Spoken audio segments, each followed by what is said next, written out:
안녕하세요. 김용엽의 경제부동산입니다. 구독, 좋아요 부탁드립니다. 2013년 4억대에 머물던 서울 평균 집값이 11억에 육박하면서 부동산 대폭락 시나리오가 가시화되고 있습니다.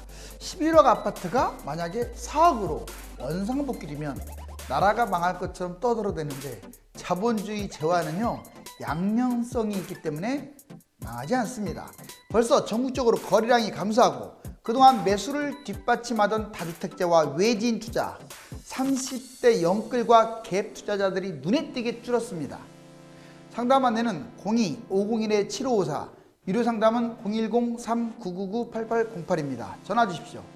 올해 뛰는 것만 보고서 매수해서는 안 되며 5에서 10년 폭락장과 다음 상승장 전망까지 아우르며 판단해야 합니다.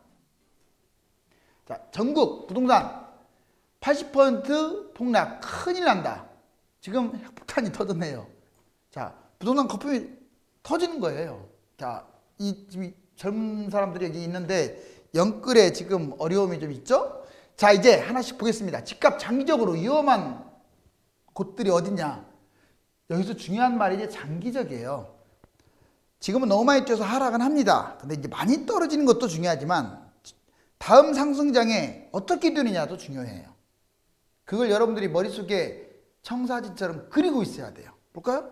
자, 집값 폭등 시기 위험 전망. 이제 집값을 보면 2013년, 14년부터 뛴 곳들이 있어요. 그다음에 어떤 곳은 움직이지도 않다가 2017년부터 뛰었어요. 2021년.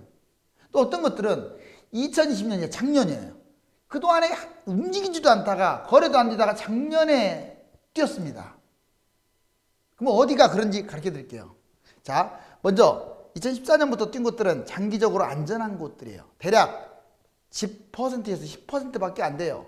강남, 한강변, 서울, 주요 지역, 그리고 앞으로 분양 예정일 곳인 3기 신도시가 이제 지금 분양 안 했지만 여기에 해당되겠죠. 폭락 후에 상승장 신고가 대폭등을 할 겁니다. 이제 얘들은 집값이 비쌀 거 아니에요. 위치가 좋으니까 먼저 뛰었으니까. 근데 떨어졌다가 여기서 이렇게 떨어졌다가 많이 간다고요. 떨어지는 것만 보면 무섭지만 장기적으로는 이것만큼 좋은 곳이 없어요. 누가 그러더라고요. 얘 많이 떨어진다면서 왜 잡으라고 하느냐. 아, 장기적으로 좋으니까. 그런데 이제 두 번째 보세요. 2017년에서 2021년 이 사이에 뛴 것들은 한 중치 정도 되는 건데 장기적으로 뭐 그래도 보통 정도는 돼요. 분량으로 따지면 한 30% 분량 돼요. 서울 전역이 여기에 해당됩니다. 서울은 못 사는 곳, 잘 사는 곳 이제 의미가 없어졌어요. 다 좋아요. 두 번째, 경기도 핵심 지역, 과천, 분당, 뭐 2기 신도시 새 아파트들, 그다음 수용성, 지방의 핵심 지역 이런 곳들은 폭락할 거예요. 왜? 비싸니까. 폭락하지만 다음에 상승장이 역시 신고가를 찍을 가능성이 커요. 얘들보다는 못해요. 그렇지만 따라갈 겁니다. 근데 제일 안 좋은 것들이 이거예요. 작년부터 뛴 거 잘 기억하세요. 2020년부터 뛴 것들. 특히 2020년도 막 뒤에 뛴 것들. 하반기에. 이런 것들 지금도 막 뛰고 있는 거. 이제서 뛰고 있는 것들. 이런 것들은 안 좋은 거예요.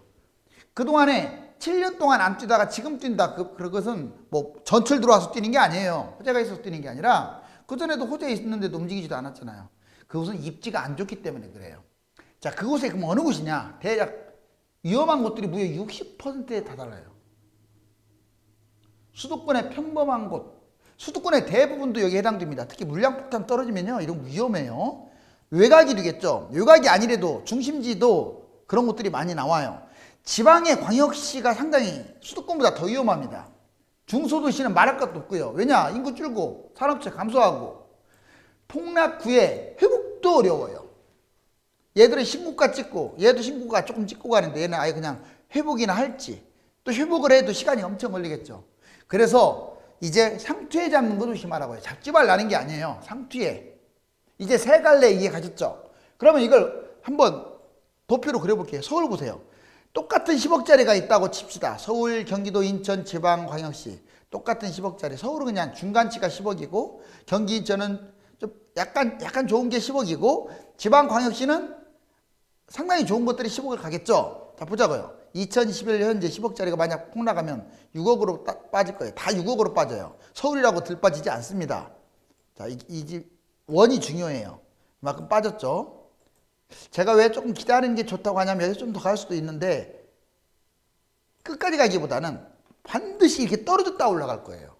확률적으로 따지면 2025년이 아마 하락장이 되지 않을까. 그런데 이제 다음 보세요. 상승장 대략 한 10년 사이클이라 보면 2030년을 꼭지로 봤을 때 서울 대부분 지역이나 이런 데는 이렇게 갈 거예요. 10억짜리가 6억으로 빠졌다가 회복한 다음에 16억으로 뛸 가능성이 커요. 우상향이에요, 우상향. 뭐 거품거품 얘기해도 올라갈 겁니다. 그런데 경기도 인천은 조금 다를 수가 있어요. 10억짜리가 6억으로 떨어졌다가 마음고생 신나게 한 다음에 13억으로 가겠죠. 그래도 뭐 벌었네요. 물론 어떤 곳은 16억 갖고 어떤 곳은 본전치기밖에 못하는 거 이게 좀 나눠질 거예요. 경기도는.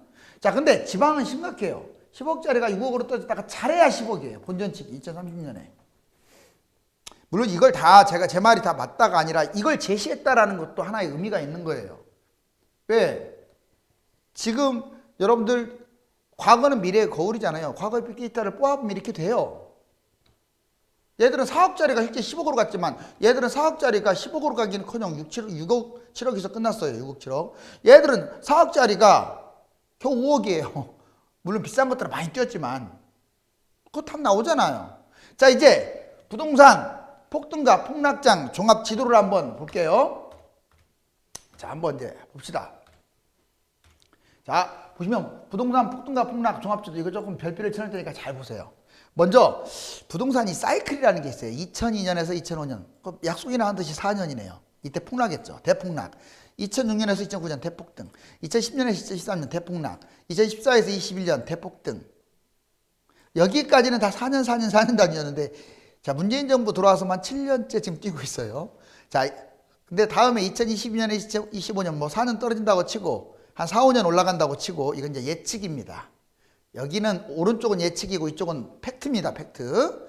자, 그러면 이제 아파트부터 보자고요. 아파트 빨간색이 아파트, 파란색이 비아파트인데 아파트 보세요.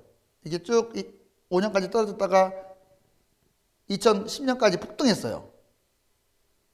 그 다음에 13년에 폭락. 그 다음에 2021년 현재까지 폭등하고 있네요. 그리고 예측을 하자면 2025년 바닥장에 폭락할 것 같고 다음에 30년까지 폭등할 것 같아요. 그러면 여기서 재밌는 게 눈금이 우상향 하고 있잖아요. 계속 올라가고는 있죠. 두 칸 올라가면 한 칸 떨어진다고 이렇게 생각하시면 돼요. 폭락보다는 폭등이 더 큰 거예요. 근데 모든 지역이 앞으로는 그렇다고 할 수 없습니다. 왜? 아까 이 인구 줄고 그 다음에 너무 집을 많이 지어대고 서울이 좋다고 제가 얘기했잖아요. 자, 보자고요. 그러면 이 상승장이 재밌는 게 있어요. 정부 규제가 중간 정도 나와요. 어떤 규제냐 이거예요. 자, 대출 규제, 청약 규제, 거주 규제, 세금 규제가 이 규제가 막 쏟아지는 거야. 계속. 근데 안 잡혔어. 노무현 때도 안 잡혔잖아요. 그래갖고 떨어집니다. 떨어지는 1년 차나 이때쯤 규제를 해제해버려요. 이걸 다 없앤다고요. 그러니까 이게 계속 있다고 생각하는 사람은 부동산에 불인이야. 불인이 어린이. 떨어지면 해제시킨다고요. 바로 실거주도 폐지돼요. 자, 너무 떨어지면 부양책 써요. 실질적으로 2013년에 박근혜 정부가 부양책 썼습니다. 그리고 이 꼭지 때는 거품이 나오지만 이 바닥장에서는 하한가 밑으로 빠져요. 초급매가 나와요. 아주 무서워요. 안 팔리니까. 그러다가 이제 이번에 문재인 정부 때 보자고요. 올라가니까 정부 규제가 오히려 그 박근혜 정부 후반기 때 나왔다가 문재인 정부 내내 나왔는데도 뛰었네요, 지금. 그렇지만 결국은 떨어집니다. 그러면 규제 해제가 이제 만약에 규제 해제가 된다면 내년부터 떨어진 다음에 2022년이나 3년에 해제되겠죠. 다 없어져요, 이거. 지금 4가지 규제. 그런 다음에 쭉 빠졌다가 결국은 너무 떨어지면 또 부양책 나오겠죠. 초급매 나오고. 그리고 또 올라가면 또 규제 나오고. 그러니까 규제가 생기고 해제되고 또는 심하면 부양책 쓰고. 이것은 과거의 패턴이에요, 패턴. 근데 이제 아파트는 이렇게 가는데 비아파트 보세요. 아파트보다 완만하죠. 비아파트가 뭐냐고 묻는데 빌라, 오피스텔 이딴 것들이 그래서 사지 말라고 하는 거예요. 물론 단독이나 다가구는 아파트의 70%까지 왔다 갔다 합니다. 그래 나쁘진 않아요. 통건물이라서. 제가 말하는 것은 아까 오피스텔, 빌라 이런 것들을 말하는 건데 근데 하락장이 안 팔리니까 안 좋은 거예요. 아파트는 팔려요, 그래도. 하락장이 안 팔리는 것은 비아파트예요. 그러니까 갈아타지를 못하는 거야. 그래서 지금 갈아타라고 제가 노래 부르잖아요. 물론 재개발이 초읽기에 들어간 빌라는 좋죠. 자, 이해가셨죠? 자, 연도별 집값 거품이 심한 평형. 그렇다면 이것도 중요해요. 자, 2013년 바닥 찍고 바닥이 자 20평대가 2억이었고 30평대가 3억이었고 40평대가 3.5억 정도 됐어요. 이 바닥장에 재밌는 게 오히려 소형이 비싸. 그쵸? 근데 2017년 상승장의 중턱 정도 되면 이 20평대가 2.8억, 30평대가 4억, 40평대가 5억, 평당가를 따졌을 때 20평이 고평가였어요. 여러분들 잘 한번 생각해봐요. 2014, 15, 16, 17 이때는 소형 막 그것만 뛰었잖아요. 30평대도 잘 안 넣으려고 했다고. 그런데 여기 보세요. 지금 2021년 현재 너무 화랑장이 되다 보니까 자 20평대는 별로 가지도 못했어요. 4억입니다. 근데 30평대하고 확 벌어졌어요. 6.5억. 그 다음에 40평대도 날아가고 있어요. 8억. 그러면 여러분들 20평대하고 30평대하고 누가 거품이 심해요? 여기하고 이쪽하고 비교해보세요. 이건 볼 것도 없이 30평대가 심해요. 자 30평대 고평가라고 나왔죠. 30평대만 심한 게 아니라 지방 같은 경우는 대형도 또 엄청 비싸요. 쫄딱 망합니다. 그러면 30평대 40평대 이런 거. 자 그래서 지금 내가 추천한다면 여러분에게 10평대가 지금은 제일 좋은 것 같아요. 물론 그것도 아파트마다 달라요. 평균적으로. 그 다음에 20평대 30평대가 안 좋은 것 같아요.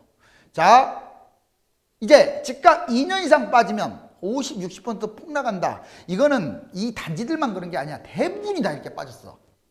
안 올라간 거 말고 많이 뛴 것들 보자고. 개포주공 식단이 34평 2007년에 최고가 15억이었던 게 2013년에 7억 계약 55% 폭락. 도곡동 동렉스 33평 2007년 16억이었던 게 2014년 최저가 8억까지 추락해서 50%나 폭락. 자 분당구 순회동 파크타운 10억이었던 게 5억 해가지고 50% 폭락. 일산 지엽동의 문천 17단지 신안 47평 11억이 5억이 돼갖고 55% 폭락.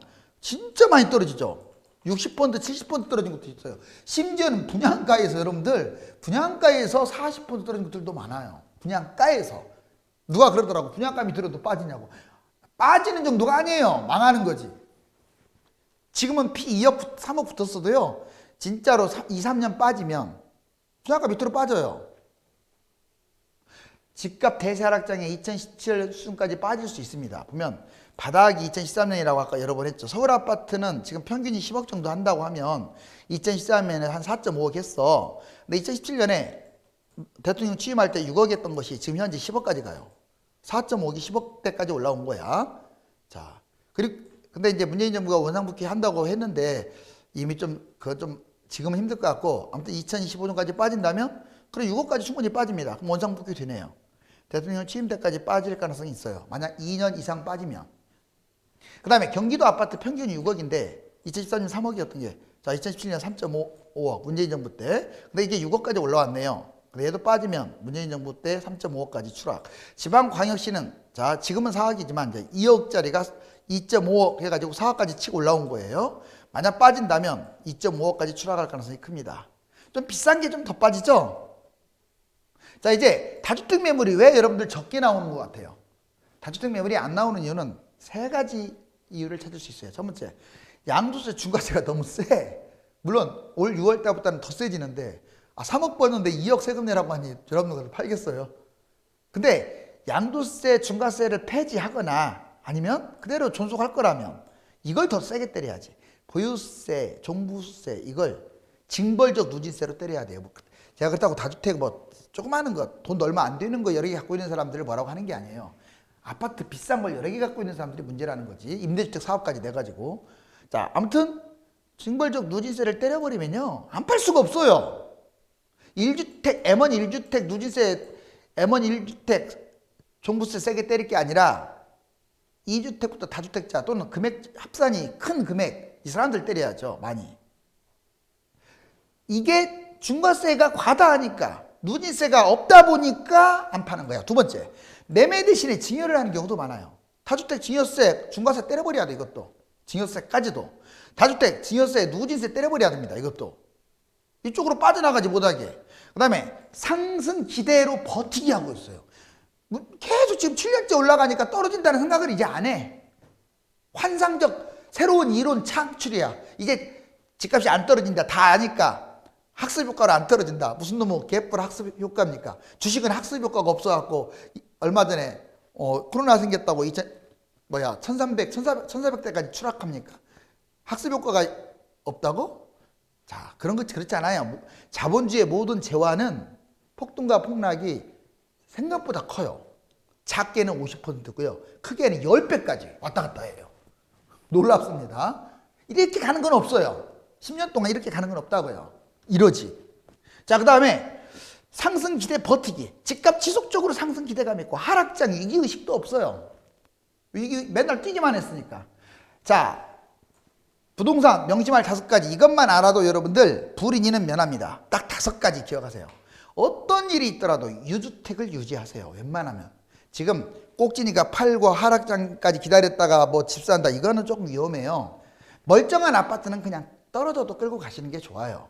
세대수도 많고. 근데 팔아야 할 것은 이거야. 잘 안 팔리는 빌라, 오피스텔 또는 나홀로 아파트. 입지가 좀 워낙 떨어져 갖고 지금 올라가지도 않고 거래도 안 되는 것들은 파는 거 맞아요. 그때는 현금 부여해도 돼요. 근데 애만 아파트 팔아가지고 무주택으로 가는 그것은 장기적으로 봐보세요. 무주택은 자본주의 사회에서 크게 낙오된다라고 했잖아요. 또 내년도 뛸 수도 있잖아요. 그건 모르는 일이야. 파는 것은 신중하세요.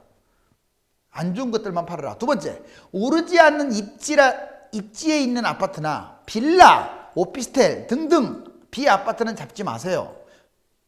입지하고 황금성이 아주 중요해. 얼마나 잘 팔리는가. 이걸 따져야 돼요. 비싸냐 싸냐, 입지가 좋냐 나쁘냐만 보면 안 돼요. 강남에 있는 오피스텔은 꽝이잖아요. 비싸기만 하지. 입지 좋은 뭐예요? 황금성이 꽝인데. 자, 부동산 상투장 많이 오른 고가 아파트는 피하세요. 당연한 거 아니에요? 상투장이 비싼 곳이 더 많이 떨어진다고 아까 보여드렸잖아요. 가격 거품이 심한 비싼 아파트는 손실도 커요. 폭락장 타이밍을 골라서 최고 입지로 갈아타세요. 하락장에는 무조건 갈아타게 해라. 배팅은 폭락장에 배팅하는 거예요. 그리고 대출 추가 매수도 폭락장에 하는 거지. 그때 대출 안 받았다고 자랑하는데 자랑이 아니죠. 더 좋은 아파트를 잡았다면 더 많이 뛰었을 텐데.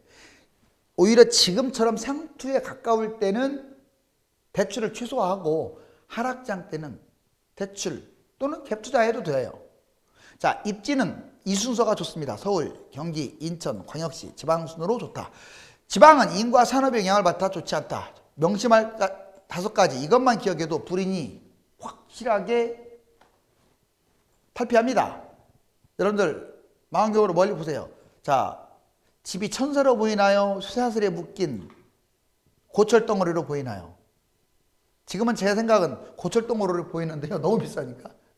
집값 거품이 심해지면 경제의 활력이 떨어지고 땀 흘려 일하려는 노력보다 일확천금을 꿈꾸는 사람들이 늘어나면서 근로의지가 꺾이기 때문에 국가적으로도 득보다 실이 많습니다. 이제 제자리를 찾아가는 과정이 임박했으니 신중하게 판단해야 하겠습니다. 감사합니다.